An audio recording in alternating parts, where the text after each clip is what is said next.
The Scottish Government's decision to ditch a flagship climate change target. Tonight we're in Aberdeen. Scotland's energy capital is central to the transition away from fossil fuels. And the North East is also going to be a key battleground in the forthcoming general election.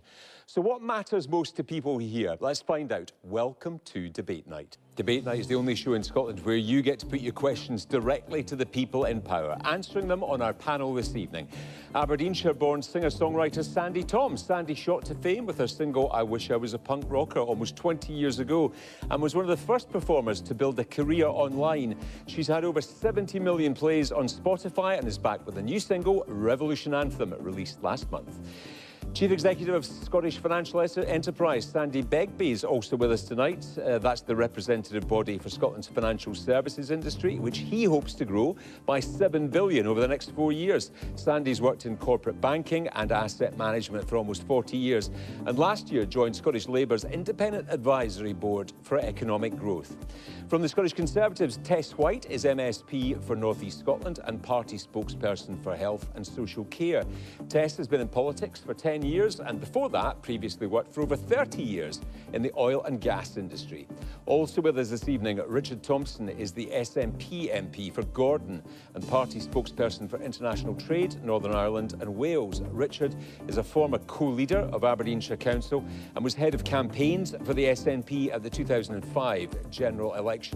And finally, Paul Sweeney is the Scottish Labour MSP for Glasgow and the party spokesperson for mental health and veterans. Paul joined Scottish Labour as a student and worked on the Clyde in engineering and shipbuilding management before being elected, first to Westminster, then to Holyrood. Please welcome them all to Debate Night.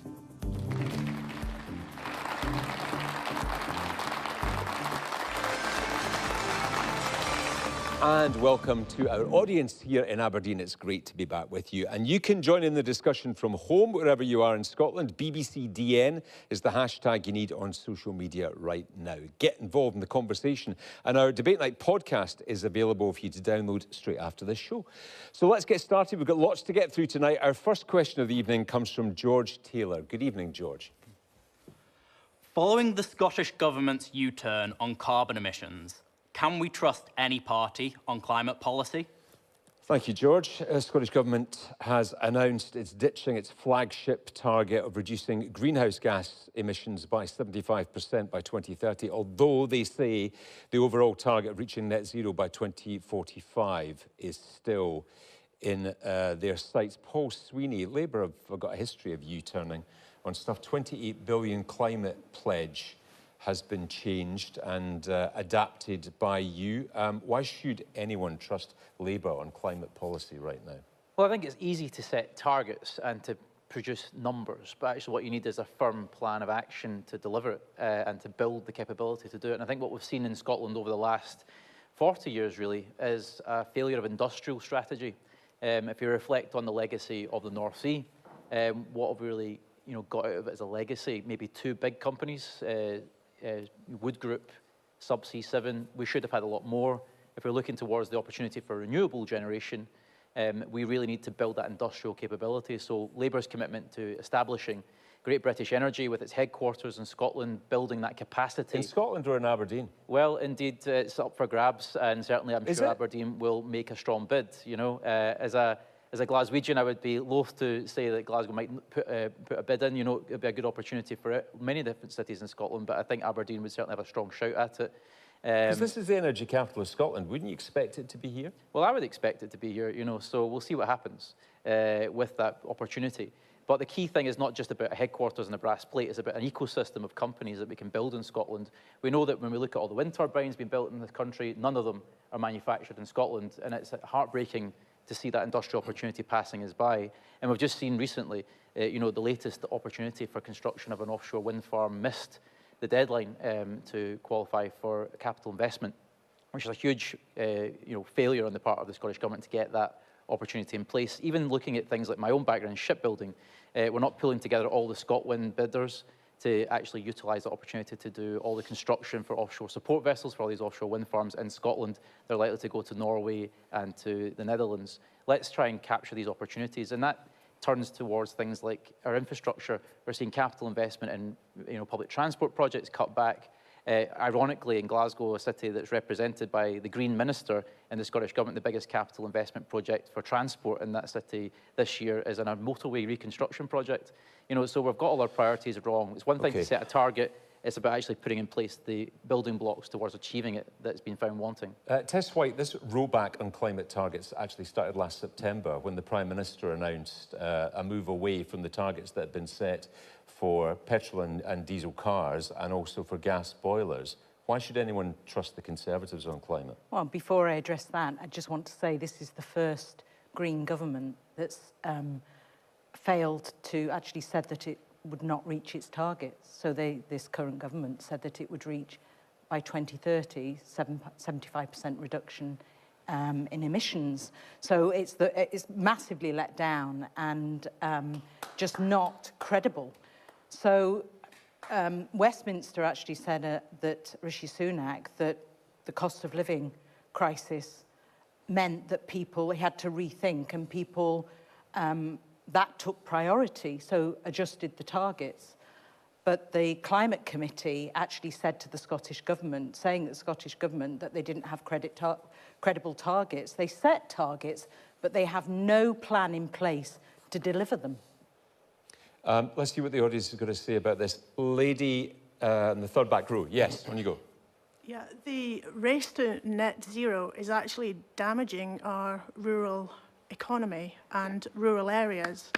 I'm from rural Aberdeenshire and New Deer, and there's a 500-acre substation proposed to be built adjacent to the tiny village of Longside, and there's another 350 acres of substations to be built close to where I live.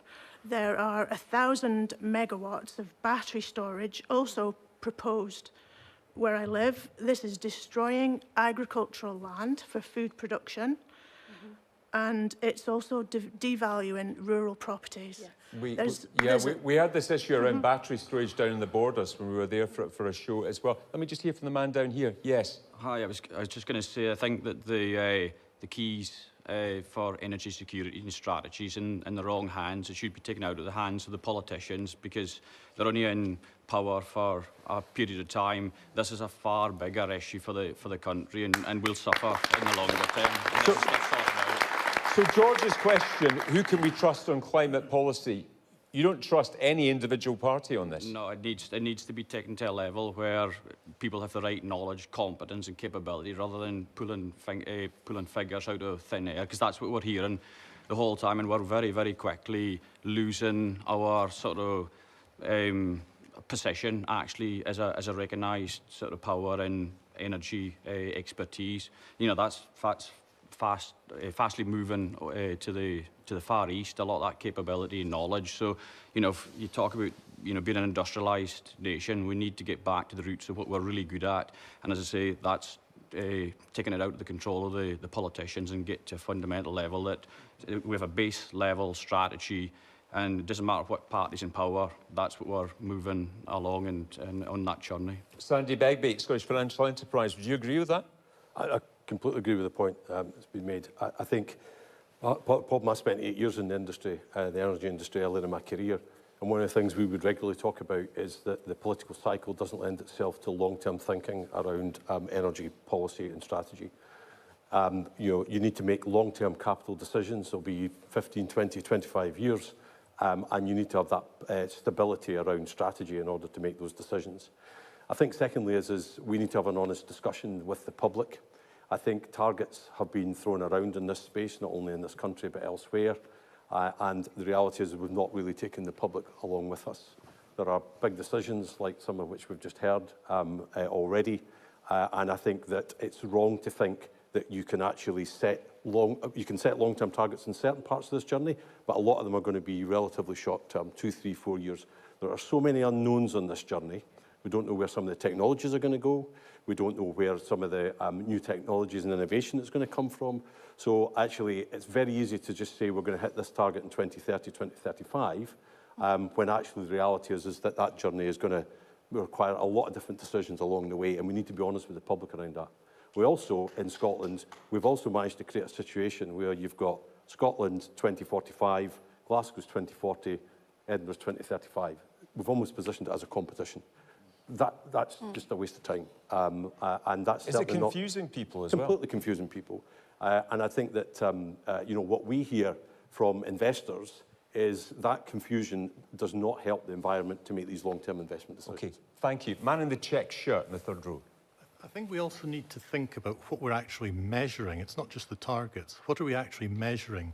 Because what we seem to be doing is allowing ourselves to offshore emissions. So we're moving a lot of manufacturing capacity overseas, but we as consumers are using the products that we're importing. Now, on any stretch of the imagination, those should be measured as part of our carbon footprint. And the same applies to oil and gas. If we want to, do we want to use our own oil and gas, or do we want to use imported oil and gas? And I think if you get behind how net zero is actually looked at, I think there's something to be looked at there to get an actual proper measure of what we actually need to be doing to really benefit the planet, which is what this is meant to be about. Richard Thomson, the hard message is that people's lives really fundamentally have to change, isn't it? And that's a difficult message for politicians to put out there.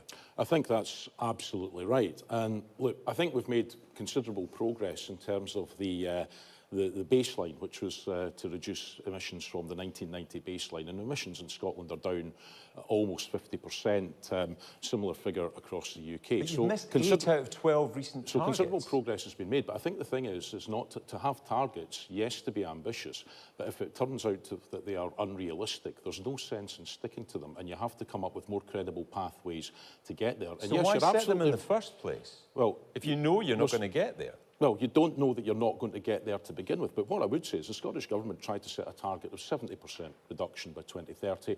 The Scottish Parliament, as a collective, then pushed that figure higher to 75. So I think when it becomes clear, as it became clear after the Climate Change Committee reported back, that those targets were no longer going to be achievable, you then have a choice. Do you defy the evidence? Do you take measures that are unpalatable to people, or do you try and take people with you and set a more credible level of pathways to that figure? Let's just take one thing here. Yesterday, Chris Stark from the Climate Change Committee said your target of reducing car journeys by 20% by 2030 is extraordinarily difficult now to achieve. Is that another target that's going to be dropped? I don't know, but what I would say is that if you want to get car journeys to drop, you need to give people alternatives. And that's where some of the lowest hanging fruit has already been taken. We need to do more to decarbonise our transport. But just to pick up a point that Paul made, just earlier this week, there was the single largest, I think, approval of offshore capacity was consented. Yes, there was a high-profile wind development was not included in that, but the Greenvolt one off the coast of Aberdeenshire was included as part of what I think was the single largest consent. So we've made great progress in terms of the green energy, but in terms of where we need to go next, the decarbonisation of transport, decarbonising heat, decarbonising industry, though that is going to be a much, much harder 25% to achieve than the 50% that's been achieved. And I think we need to be credible and realistic. We haven't even talked about heat pumps yet. Man in the blue and white striped shirt, yes. Yeah, talking about being credible and realistic, one of the important things that Sandi Begbie said was that in industry, they need long-term planning. One route for that, basically, is to sack all the MPs, MSPs, save all that expense, and actually have 15 or 20 businessmen actually running it, and you'll get things done. That might be the most radical proposal we've had in 4 years of debate night. Sandi Begbie, I'm not sure if you're up for that. Man on the back row up there. I think for far too long now, when the public purse is stretched, then climate investment and projects, investment for these projects is the first thing that goes.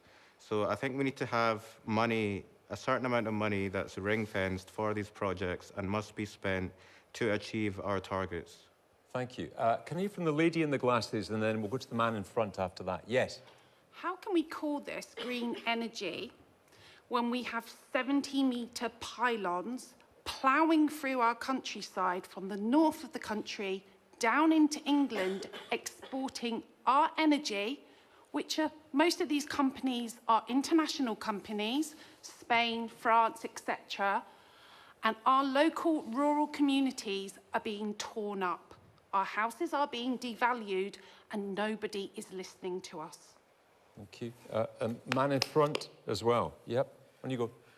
One of the huge challenges I think we have is the labour shortage, and the Immigration Office with its immigration policies are causing everything to slow down. We can't get the skilled workers into the country to work on the projects. Projects are stalling, so we have to delay our targets. Thank you.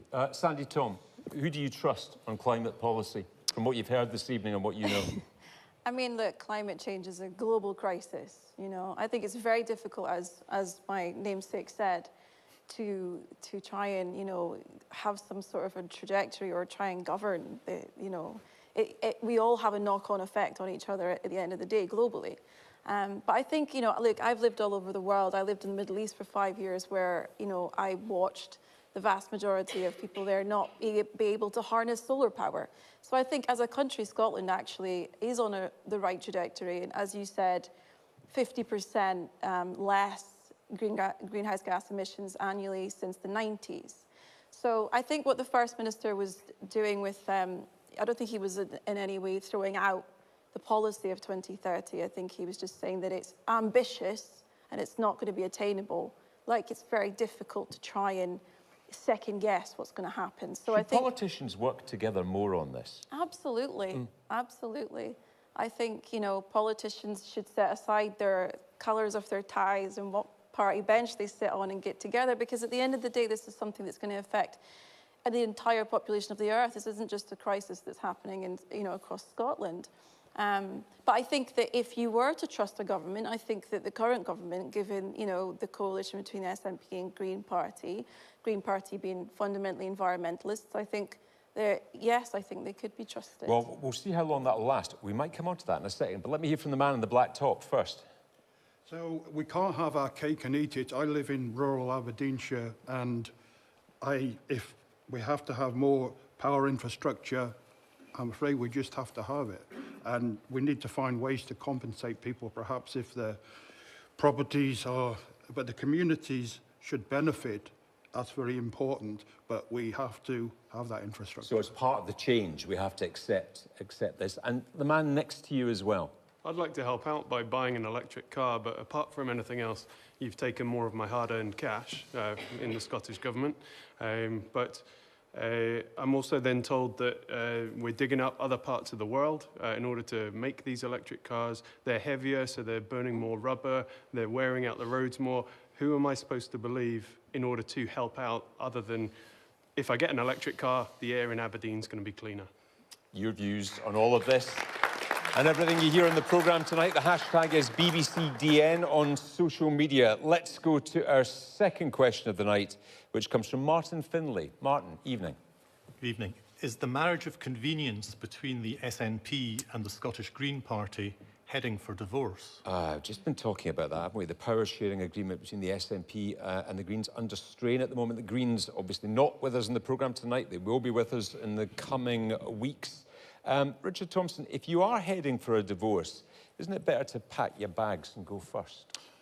Well, that's certainly one school of thought, but I would say I hope it's not. I think there is, if I'm allowed to use the expression, some road to run on that coalition, because the thing that you have when you've got a proportional electoral system is it's very, very rare for any one party to emerge with a majority. We've only had that once in Holyrood. Although we take it for granted at Westminster, it's not on a proportional fair voting system.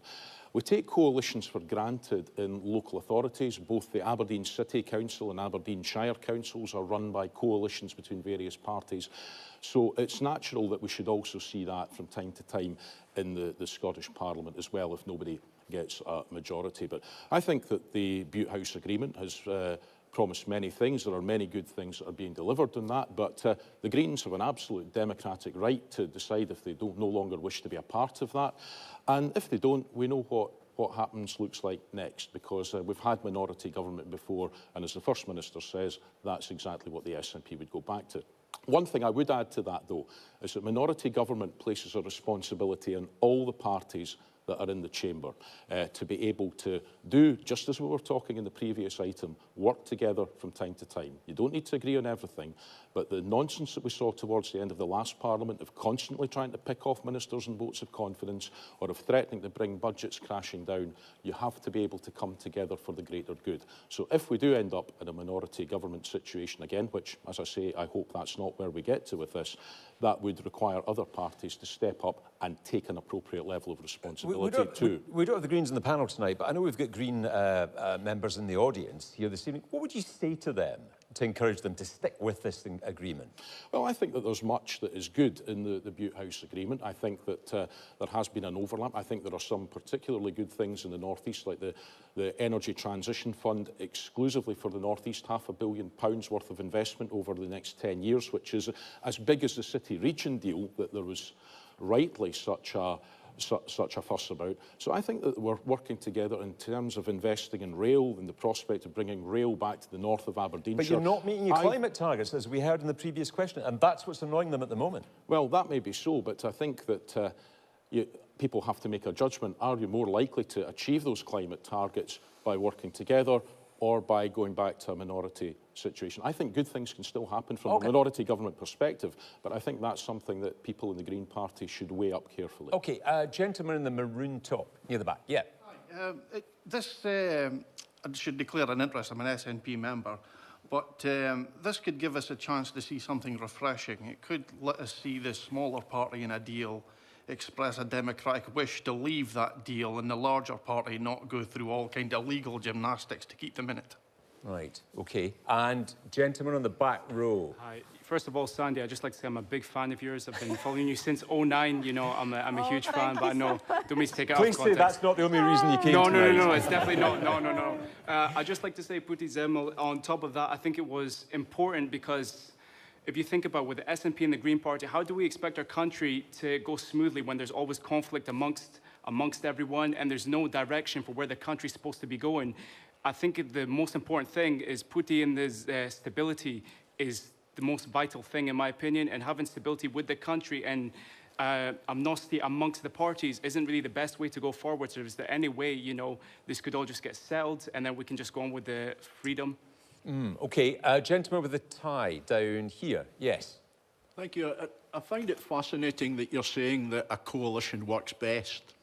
Aberdeen City is over £1 billion in debt. That's a coalition. Aberdeen Shire Council this year took a decision to do away with lollipop people, to make safe crossings for kids to go to school because they don't have the money to pay them. If that's how a coalition works, Scotland's gone. OK, and one final, lady in the purple down here, I think. Yes. I'd be interested to know your agreement with the Greens, the Bute House agreement. Your thoughts on Greens' red line was that the puberty blockers were being paused in Scotland and it wasn't that they reached their climate change target. I think there's two issues seem to have conflated in this Green vote that we're going to have before the end of May. That's the CAS report is what you're referring specifically to there, which Patrick Harvey refused to endorse the other day on the BBC. Would you endorse it? Yes. I mean, I've been reading through it. It's about 300 pages. It's I think it's been written very thoughtfully and... So Patrick Harvey's wrong on that? No, Patrick Harvey can take his own view. I think it's possible for good people to disagree on that, but personally, I think it's a very, very thoughtful paper that I'm taking time to digest, and I think it's right the Scottish Government as a whole takes time to digest. OK. Tess White, on the positive things that have come out of the Bute House agreement on this, I mean, Patrick Harvey's pointed to free bus travel for younger people, rent protection as well. There are positives that have come out of this from the country's point of view. The Bute House agreement has been a disaster for Scotland. If you talk about failed, flawed gender recognition reform, deposit return scheme, wasted millions of pounds on that. The A96 still hasn't been dualled. It's 13 years since that. Most of the people in this room are either from oil and gas or energy sector, or have friends or relatives in oil and gas. The Greens and the SNP government would have sold out the North East, and also Labour. Labour said they wouldn't have any new oil and gas licences, so you're in the heart of the energy sector world, and the Bute House agreement has been a disaster, and they should have been focusing on health and jobs and education. Massive disaster. Gentleman with the glasses in the middle. On you go. Yeah, coming back to the idea of the Scottish National Party and Scottish Green Party working together, like, the gent makes a point about stability and stability being a good thing, but it's not necessarily a good thing if you're not actually getting anywhere, if you're not actually improving, like, our energy transition, you're not actually building anywhere towards kind of like the net zero that we need. So I think the Scottish Green Party won't have any credibility if it stays in government, and I think if they do choose to, then again, that's another party that I won't trust on climate. Sandi, Begbie, from a business point of view, has the Bute House Agreement worked? I would say no, but I would say that on the basis that I think that combination of the SNP and Greens has been a distraction to what we believe is a really important conversation around economic growth. And I think because of the agenda that's been set, I think economic growth conversations in Holyrood generally actually have been diluted. There's not enough focus on how do we grow our economy and how do we create the jobs, how do we attract the investment that allows us to support the public services. And we've already heard about the cuts in public service at a local level.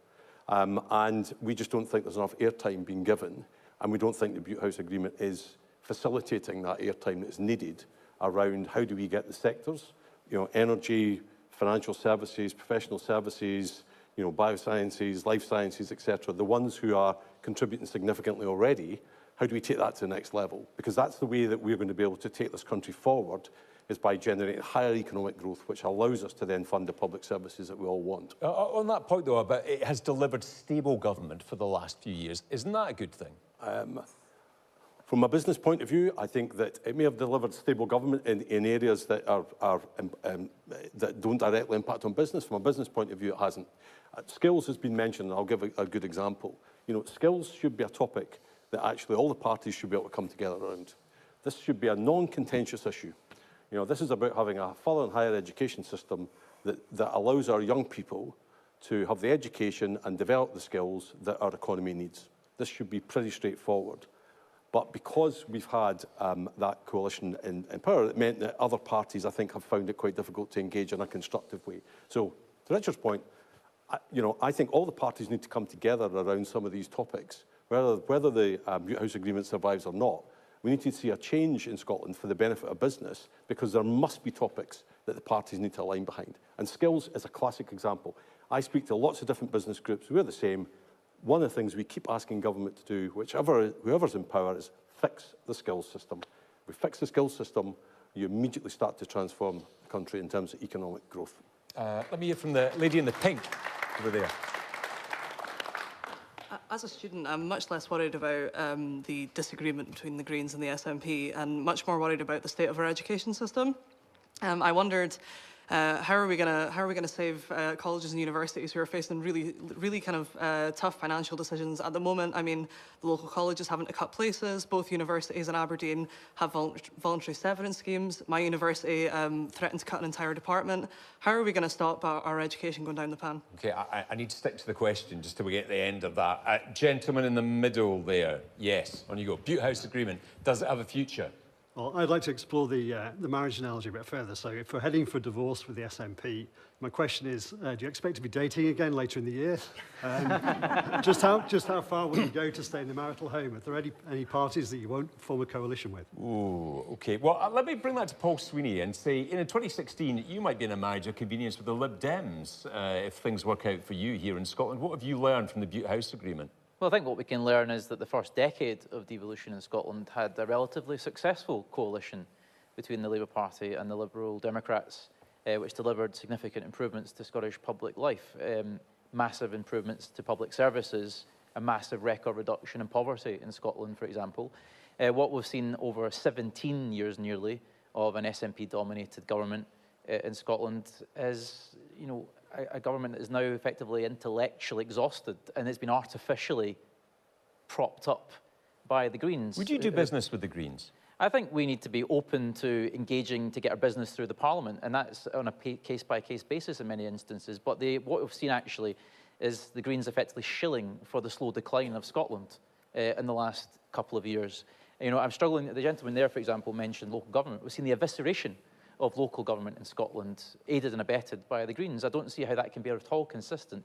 And actually, it just seems to me from observing from opposition unsustainable to have a political coalition that spans from Fergus Ewing at one end to Patrick Harvey and Ross Greer at the other. It was obviously inevitable that the tensions within that were going to snap at some point. But despite that, you wouldn't rule out working with the Greens as a Labour administration? Well, I think, you know, I work with the Greens on different areas of public policy. For example, I've been working on a campaign to extend free concessionary bus travel to people seeking asylum in Scotland because they're not allowed to work and they're stuck in the most extreme poverty of anyone in Scotland. And I've been working with Green colleagues to move that on. But in a formal power-sharing agreement? Well, that's a matter for, of course, the leader of the party in the negotiations. I can't possibly preempt that. It would be foolish, you know, but I can certainly say that actually on cases where we have common ground, let's work together. It doesn't need to have some sort of formal coalition. What we've actually seen in that instance is a pretty toxic coalition in the last couple of years, which has actually damaged Scottish public life. It's actually damaged the Parliament's capacity to have influence over government. And actually what's happened is a bureaucracy in the Scottish government, which is largely, you know, presided over stagnation, decline, and a lack of dynamism and a lack of urgency to address the major public policy issues that Scotland faces at pace. And it's been kept artificially sustained by this kind of moribund coalition. You know, and I think it would be foolish for Green Party members to continue to sustain it. OK, gentleman in the jacket down here. Yeah. I think in terms of the Bute House agreement, I think it's been misguided by populist politics. And what I would use, the example I would use is to touch on Sandi's point. I mean, you know, we now have a big differential in our income tax rates. You know, we're seeing headhunters having to pay you know, a differential to attract, you know, new people into the country, expertise that we need to grow the economy. So, you know, I think that we would have gained more from tax receipts through economic growth than actually, trying to adjust the income tax rates. Back to bread and butter issues. Sandi, Thom, do you think the Bute House agreement is the marriage of convenience heading for divorce? I don't think that they should get divorced. I think they should go into marriage counselling and sort their problems out. You offering? Perhaps. Listen, music is the great healer. No, I think they should stay together. And I can't answer these questions as a politician, but I can answer them as a human being and as a mother. I like the Green Party. You know, what they stand for aligns with my moral compass. Anti-war, anti-racism, environmentalism, social justice. You know, I think that the current government is a progressive government and they need each other. I think that I want, for the sake of my son, I would like my son to grow up you know, under a government that actually upholds those policies. Let me hear from the man in the front row down here. Yeah. With the coalition in the Scottish Parliament, we can't really take any inspiration from Westminster now, surely, because they're a majority. And look at the state of Westminster. Exactly. So they have got SNP and Green. They've got problems that's hopefully going to get sorted. But by God, look at London, look at Westminster. OK, all right, thank you very much. Your views on that as well. Hashtag is BBCDN on social media. We're in Aberdeen tonight. Next Wednesday night, we're going to be in Galashiels. And the Wednesday after that, we're going to be in Cumbernauld. So if you'd like to come along and be part of the audience for either of those shows, just go to the address that's on your screen right now, bbc.co.uk/debate night. Fill in the form. Let's go to our third question of the night, which comes from Emma Murphy. Emma, evening. Evening. What is it about Scotland's culture that gives us the highest rate of alcohol-related deaths in the UK? Thank you. A rise across the UK in these latest figures, but 25% increase in the last 5 years here in Scotland alone. Sandi, Thom, what is it about our culture? I don't know where these figures have come from. I think it's a very difficult thing to try and, you know, figure out who's dying directly through alcoholism. But I mean, I guess you just got to look at the state of what people have been through in the last few years and sort of, it's quite obvious probably why. I mean, look, alcohol is the biggest legalized drug in the world and it's everywhere, you know, it's there for our convenience.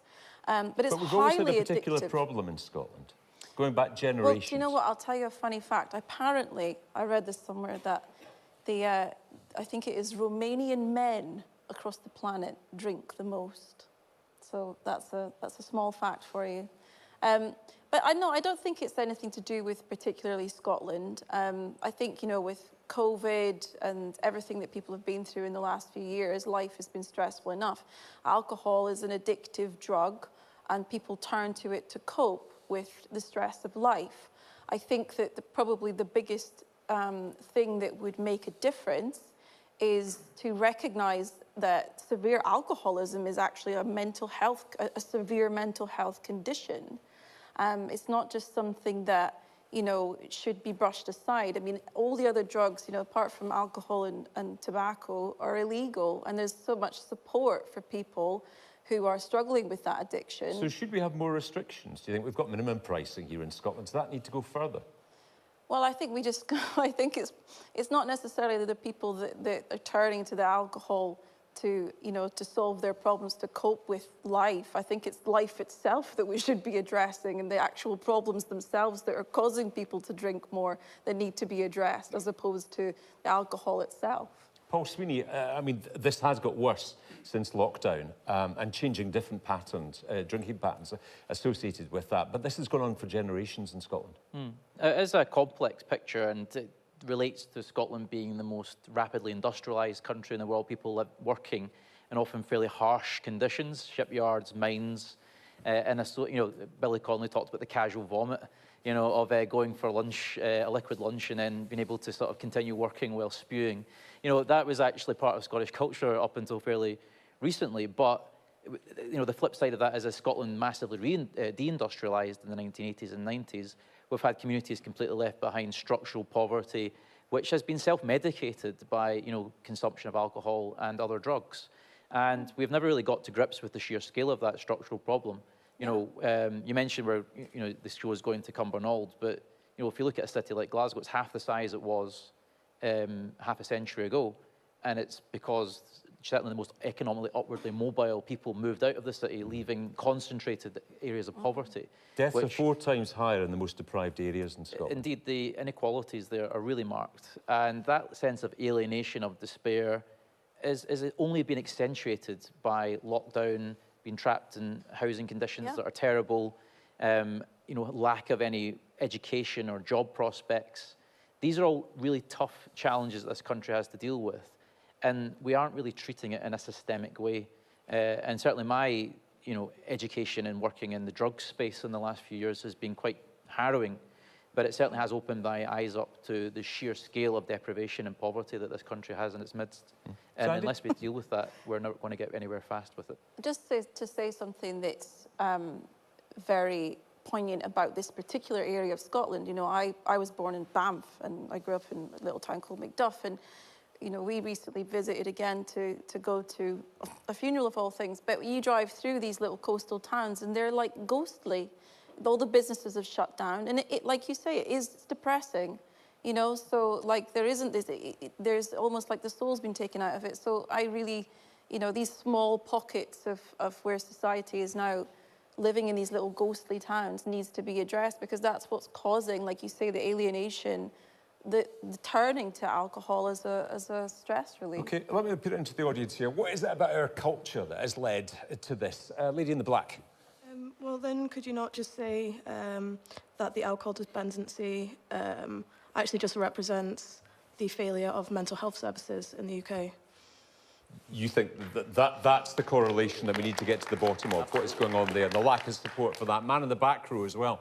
To be perfectly honest with you, when, you know, especially youngsters, they're ushered into working Monday to Friday, 9 to 5, they're not really adapt to that. And I feel like although working is important, I feel like there needs to be more flexibility. Like at Ace-Tax Production, we have, the company I work for, we have a lot of flexibility, but at the same time, it allows opportunities for more people to come and work. And again, that could also help in the sense that you're bringing in more people that may be looking for work, allowing that flexibility in certain organizations that just fixture that Monday to Friday, 9 to 5 isn't really the best way going forward. And especially in a place like Scotland where it's so work intensive, having that structure doesn't seem to be the case going forward, and it allows people to turn to alcoholism so easily. So I think eating putty and then ensuring that there's more flexibility in freedom with people's time and allowing them to be able to do other things aside from that Monday to Friday, I think is so they're one not step. self-medicating. Exactly. A man in the zip up top here, yes. I think it's not just alcohol, but obviously with the drugs problem. I don't think the government's given enough support to these people, and I feel like the minimum unit pricing maybe was a bit harsh on everyone else who's not struggling with these problems, instead of actually giving support to the people who need it. Same way with drugs, like drug consumption rooms. That was, I feel like that was just a terrible idea. It was, instead of actually stopping these people from, you know, injecting themselves more drugs, they're actually showing them how to do it, and I don't think there was enough support shown there. Okay, thank you. A man in the brown top down here. Yes. We've had minimal pricing for alcohol for quite a few years now, and the deaths from alcohol-related illnesses continue to rise in Scotland, greater than elsewhere. Is it perhaps time to revisit that policy? Essentially, it seems to be just a tax that punishes everyone, but should we not be looking at the problem and trying to deal with the problem rather than treat everyone the same? Right. Richard Thompson, it is a complicated picture, this, isn't it? Because there was, I think, a 13% initial drop in deaths after the introduction of minimum pricing, but it does seem to be rising again right now. Do you think the policy is working? Yes, I think the evidence that you cite is the key indicator of that. But let's not forget, as Paul and Sandi have said, we also went through a pandemic which was this tremendous influence on people's behaviour, and people, I think it's pretty clear, you know, a lot of people's personal alcohol consumption increased over that time just to frankly get through it. So also I think the rate of minimum unit pricing hasn't changed for a long time, so the impact that it has would have potentially decreased in terms of changing behaviour. But let's remember why it was brought in. It was brought in to ensure that alcohol could not be sold below the cost of production, to act as a loss leader to bring people into supermarkets. And I think it's had a positive change on some people's behaviour. But I think that what we also need to remember is that there are an awful lot of people who drink more than is recommended, who are functioning perfectly well or appear to be as adults, but nevertheless they are building up tremendous health problems for themselves in the future. So I think Scotland has a complex relationship with alcohol, whether it's economically or socially, culturally. There's all sorts of complexities there in terms of behaviours that we've tolerated. So how do we fix it? Is minimum pricing the lever that you'll keep on moving, ratcheting up on this? It's part of it, but I think we have to...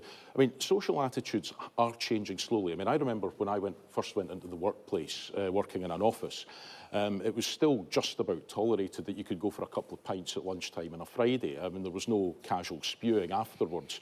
That would have drawn too much attention to you, but that was just about tolerated. And in the time I was in that organisation, that was squeezed out.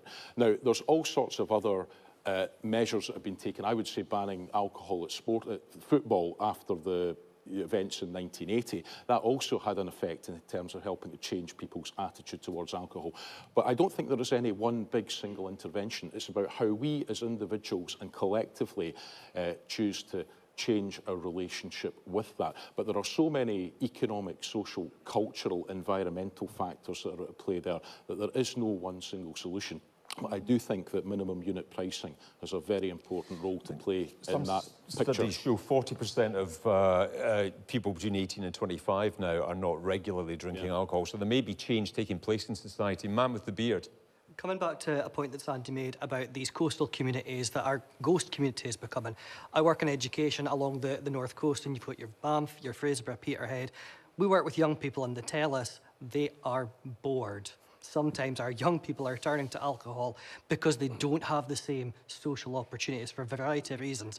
We really need to get back to the education of our youngest people in society, and that's where we need to start this programme of change.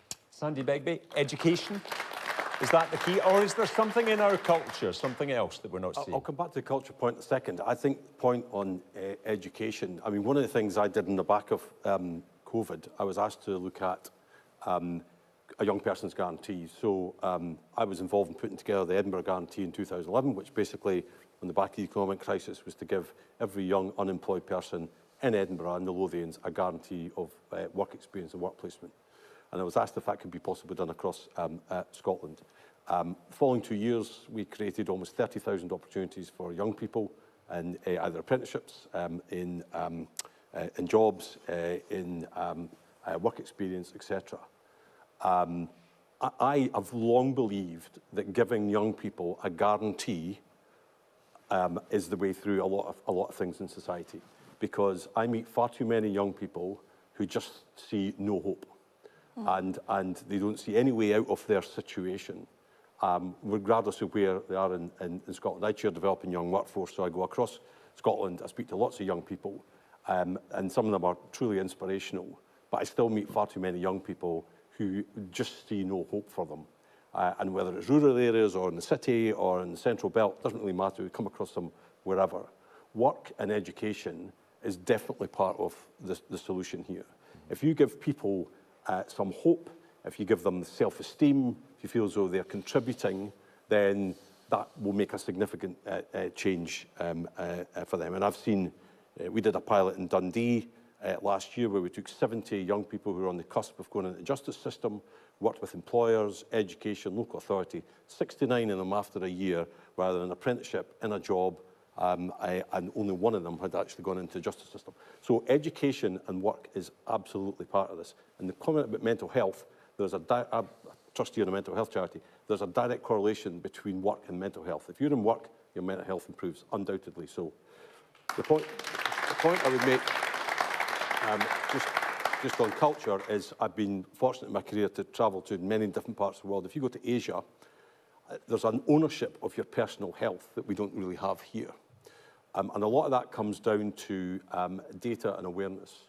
So the ability to, as Richard's point, is to help people understand that that behaviour may have a long-term consequence. So, so people feel greater ownership of their own personal health. And it is about providing people with that information and education at a very early age about actually helping them think about the decisions they make in life and impact on health. So we can't do anything that's happened in the past. We can only look at the future. And if we can get people to think about, okay, how do I take some personal ownership of my health? I think that would be a good step forward. Lots of people nodding in the audience when you said that. Tess White, what is it about our culture in Scotland that has given us the highest death rate from alcohol? I think one of the important things that Sandi said was skills. And I use the word hope. And people need to know that their children are going to have jobs in a stable environment. And having a, in terms of you need growth. And I think one of the issues is in Scotland, and I talked about this coalition, and I call it the coalition of chaos with the Greens, because people have lost hope. It's the drug death capital of Europe. We've got the highest alcohol rates. Jobs are going. Take, for example, the LEZ that's coming to Aberdeen. Union Street is already a ghost town. When the LEZ comes in, people will not be able to afford to go into the centre of Aberdeen. It will be the death knell. So, you know, it's very admirable to talk about green and future. The Greens are not green. They are so not green. They're more independent than the SNP. And I think as soon as people realise what's going on, that they're not about growth and jobs and skills. And if you look at the previous First Minister, she said, judge me by my education, on the standards of education. They've thrown out the attainment gap. They didn't want to compare themselves against international PISA tables, and our maths and our science is going down. Scotland used to be admired throughout the world for education. So how can people get skills and jobs if they really haven't got the basic education? So it's about hope as far as you're concerned. It's hope and it's jobs and it's creating a strong economy. Well, that takes us quite nicely, actually, to our final question of the night, which we've just got time for this evening, which comes from James Stevenson. James, good evening. What would the panel do to boost the Scottish economy and attract high-skilled workers and investment in Scotland? Good, James. We're going to end on a positive here this evening. What do you think?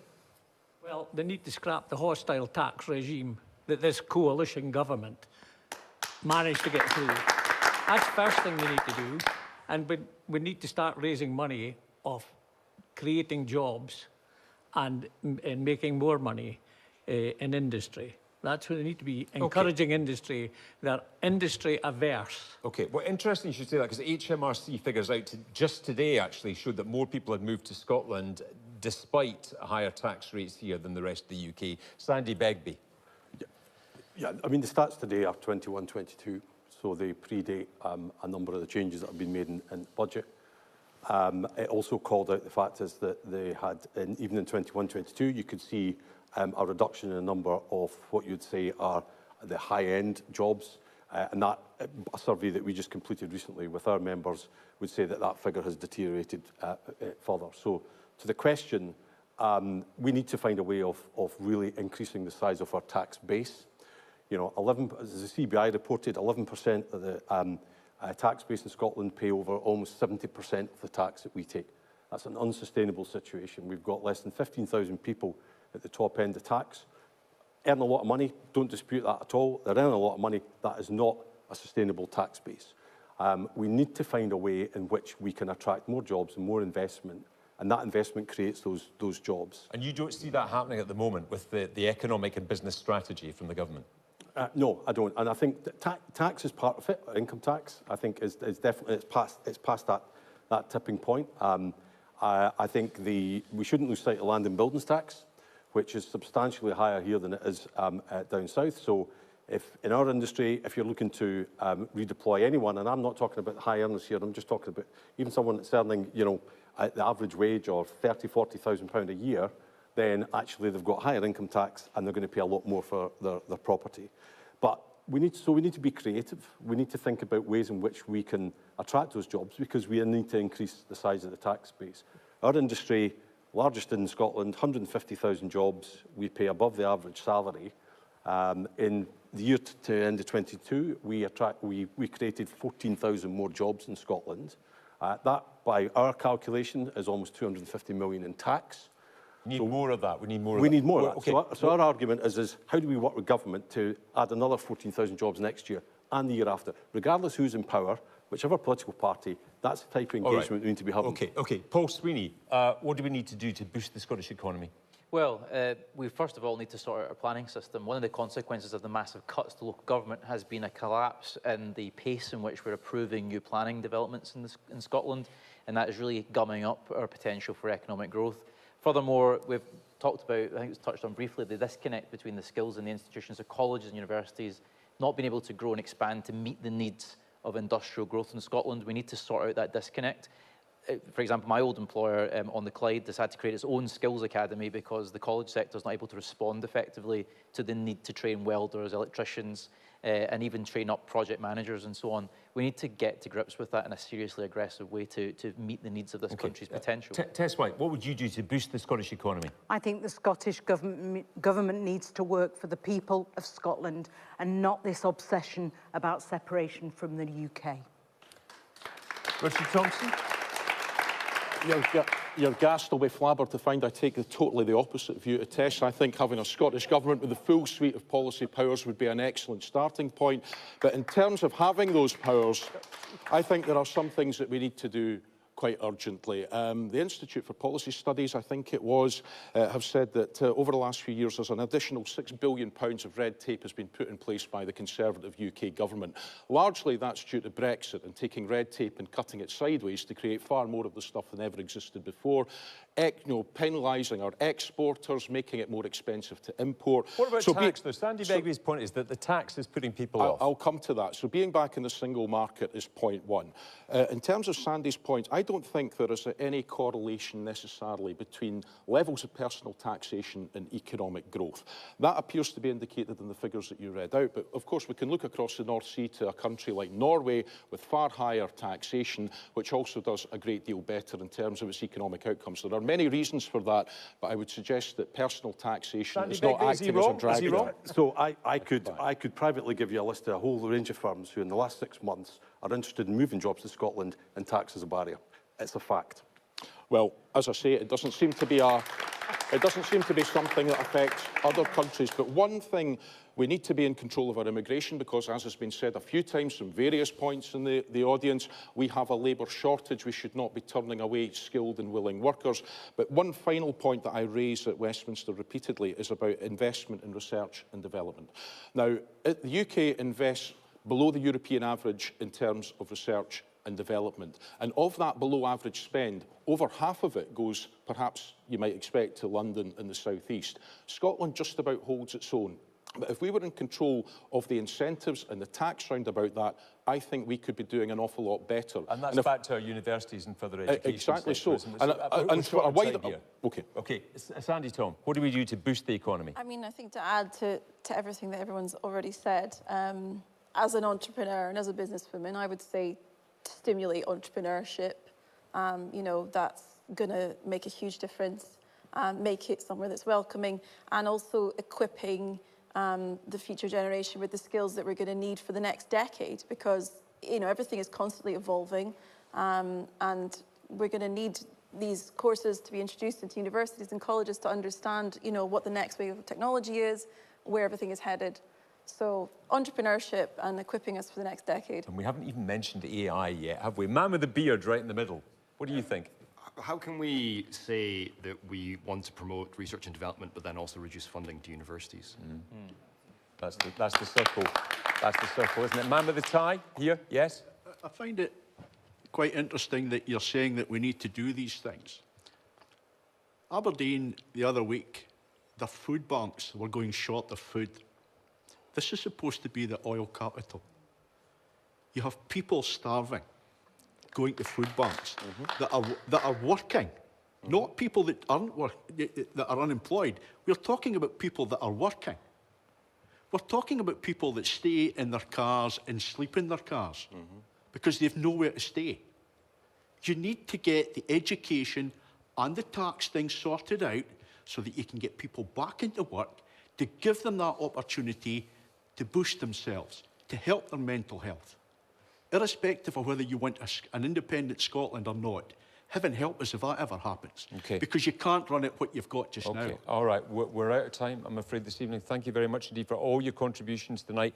We're going to be back with you next week. We're going to be in Galashiels. The week after that, we will be in Cumbernauld. All the details on our website there. If you missed any of tonight's show, we're on again a little bit later on BBC One Scotland, or you can watch any time that suits you on the BBC iPlayer. Thank you very much indeed to my panel here tonight, and to our audience in Aberdeen, and to you at home in Scotland, wherever you are watching. We'll see you next week. In the meantime, stay safe, stay well. From all of us in Debate Night, good night.